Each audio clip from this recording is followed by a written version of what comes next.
Olá, estudante! Hoje vocês irão aprender a definição do último grupo funcional inorgânico, tá? Vocês já estudaram 3 grupos: ácidos, bases, sais e óxidos. Desculpa, ácidos, bases, sais. Então, agora vocês vão estudar os óxidos, tá? E o que são esses óxidos? O nome é bem sugestivo, né? Esse óxido vem do elemento oxigênio, tá? Para vocês identificarem quando vocês têm um óxido, é só lembrar que o óxido ele sempre vai ser uma substância binária, ou seja, sempre vai ser, na fórmula, né? Sempre aparecerão apenas 2 elementos. Em geral, ele vai ter uma fórmula que vai vir um cátion na frente do O. Então, são só 2 elementos, né? O O sempre vai funcionar aqui como um ânion, e vai ter o cátion aí, que vai ser a espécie de carga positiva. Por exemplo, eu posso formar um óxido com sódio, por exemplo, tá? Então, é só adicionar o oxigênio, que sempre tem carga -2, tá? E inverter, então, a fórmula desse óxido seria Na2O. Então, vocês viram que ele é um composto binário, tem 2 elementos, e o mais eletronegativo que a gente fala aqui, né, o ânion, vai ser sempre o oxigênio, tá? Por isso que ele não pode, ó, a única exceção, a única combinação que não seria, no caso, um óxido, seria se ele estivesse junto com o flúor, porque daí, no caso do flúor, ele seria o mais eletronegativo, tá? Então, esse composto aqui não é óxido. Tirando o flúor, qualquer outro elemento que formar um composto binário, ou seja, tiver só 2 elementos na fórmula, e um for o oxigênio, então será um óxido, tá? Tem que ser binário, tá? Deixa eu colocar um exemplo aqui de que não é. Por exemplo, essa substância aqui, ó. Aí, muitos alunos confundem porque vê esse oxigênio e acham que é óxido. Mas aqui, ó, não é óxido por quê? Porque nessa fórmula você vê que tem 3 elementos, tá? Cada letra maiúscula é um elemento diferente. Então, para ser óxido, resumindo, binário, e o mais negativo aqui, o ânion, sempre é o oxigênio, ok? Os óxidos, eles são os compostos mais abundantes da natureza, tá? Você encontra os óxidos na areia, que é o óxido de silício, né? O gás carbônico, né? A água, pessoal, ó, a água é também um óxido, tá? Então, os compostos mais abundantes da natureza são óxidos. Além desses exemplos, ó, tem mais alguns outros aqui. Óxido de cálcio, né, que é utilizado na correção do pH do solo. Olha a fórmula dele aqui, ó. CaO, binário. Óxido de manganês, que é utilizado na fabricação do aço. Óxido de estanho, né, utilizado na fabricação de latas. Óxido de ferro 3, utilizado na fabricação de pigmentos. Óxido de alumínio, utilizado na fabricação do alumínio, tá? Então, vocês vejam aí que tem muitas aplicações. E em todas as fórmulas, binários com o oxigênio. Essa parte de óxidos, ela é muito cobrada em Enem também, né? Como o Enem, ele aborda muito essa parte de química ambiental, né? Então, tem muitas perguntas que falam, por exemplo, sobre chuva ácida, né? Porque os componentes, né?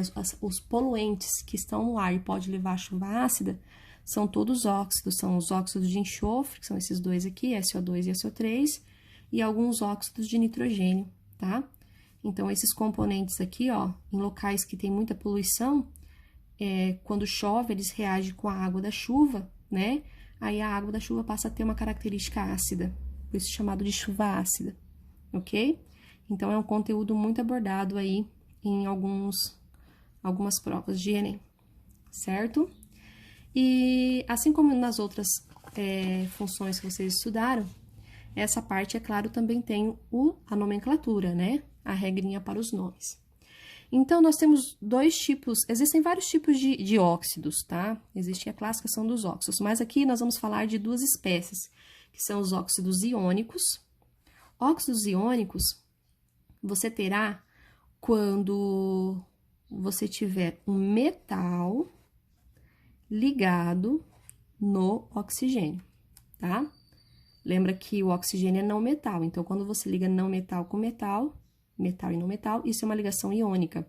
Então a gente chama de óxido iônico todos os óxidos com metais. Por exemplo, aqui ó, metal cálcio, metal alumínio, metal ferro. Então, sempre vai ser iônico nessa situação. E tem os óxidos moleculares, são aqueles que fazem ligação covalente. É quando o oxigênio está ligado com ametal. Então, é um ametal e o oxigênio. Tá? É assim que você diferencia esses dois tipos de óxidos. Ok? Só relembrando aqui, pessoal, quando vocês usam a tabela periódica, só para relembrar quem ainda, né, quem passou batido e não lembra quais são os metais e os não metais da tabela.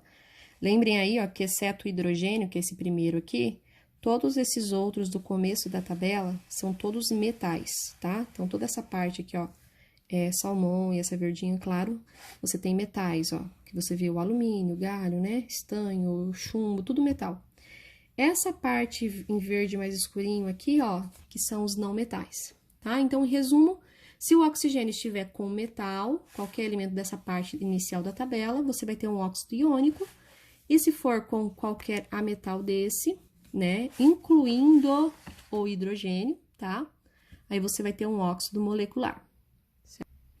E a nomenclatura, ó, a nomenclatura dos óxidos, você precisa daquela mesma tabela de cátions, tá? Então, principalmente para os óxidos iônicos, que você vai colocar o nome como óxido mais o nome do metal. Então, aqui, ó, você pode usar essa mesma tabela, ou até mesmo a tabela periódica. Só que essa tabela de cátions é importante, porque aqui você já sabe quais são os que têm carga fixa, né? E quais são os elementos que têm carga variável. Por exemplo, aqui, ó, tem dois tipos de ferro, ferro 2 e ferro 3. Cobre 1 e cobre 2. Então, quando o metal tem carga variável, é necessário indicar também essa carga variável, igual lá na nomenclatura das bases, né? Que vocês faziam isso, dos sais e tudo mais.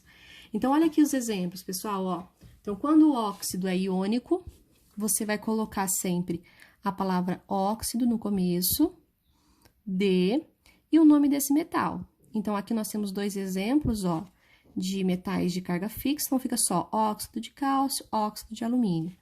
Aí, por exemplo, como o ferro, existem dois tipos de ferro, né, ferro 2 e ferro 3, eu tenho que diferenciar, então é que eu uso esses números aqui na frente para fazer essa diferença, óxido de ferro 2, óxido de ferro 3, tá?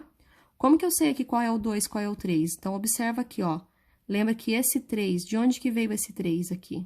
Ele era a carga do ferro, tá? Por isso que eu sei que aqui o ferro utilizado foi o ferro 3. E o ferro aqui, o de cima, por que que é 2 e não 1? Lembra que o O era menos 2. Então, para neutralizar esse menos 2, o ferro só poderia ser mais 2.